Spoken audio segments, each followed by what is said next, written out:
আমরা একচুয়ালি দায়িত্বটা নিয়েছি কুমিল্লাকে বড় করার জন্য। আমাকে দায়িত্ব দেওয়া হয়েছে সারা বাংলাদেশকে সুন্দর করার জন্য।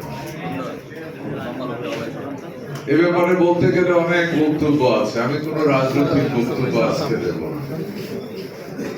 আমি শুধু এইটুকু বলবো, আপনারা যারা সাংবাদিক এখানে আছেন, সম্পাদক আছেন, আমার ধারণা আপনারা বেশিরভাগ লোক জন্মগতভাবে কুমিল্লার সন্তান, আর যদি নাও হন, এই কুমিল্লাতে আপনাদেরকে আমি বহু বহু বহু বছর ধরে চিনি বা দেখি। সুতরাং আমি বলতে পারি আপনারা কুমিল্লার সাথে আপনাদের আত্মার একটা সম্পর্ক হয়ে গেছে। ওই স্বপ্নের বাংলাদেশটাকে প্রতিষ্ঠা করে এই বর্তমান সরকারের মূল ইচ্ছা।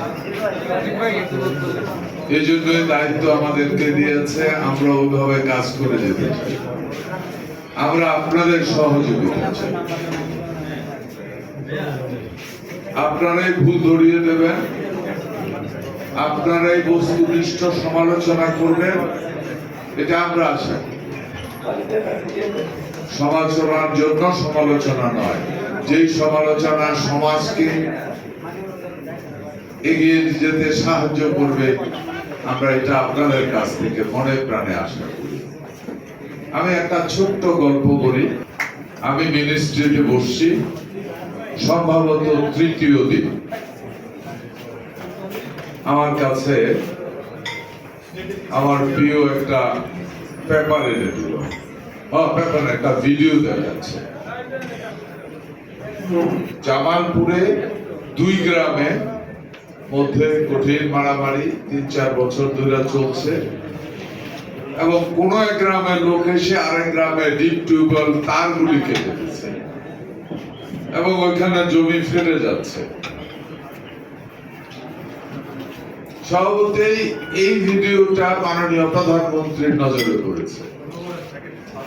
মাননীয় প্রধানমন্ত্রী আমার কাছ থেকে জানতে চেয়েছে যে আমার কি নজরে পড়েছে।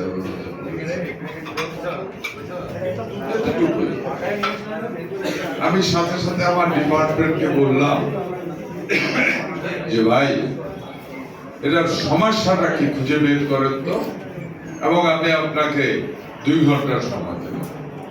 সত্যি 2 ঘন্টার আগে আমাকে খবর জানাইলো যে 2 গ্রামের টোটাল শ্যালো মেশিন চলতেছে 6টা কি 8টা।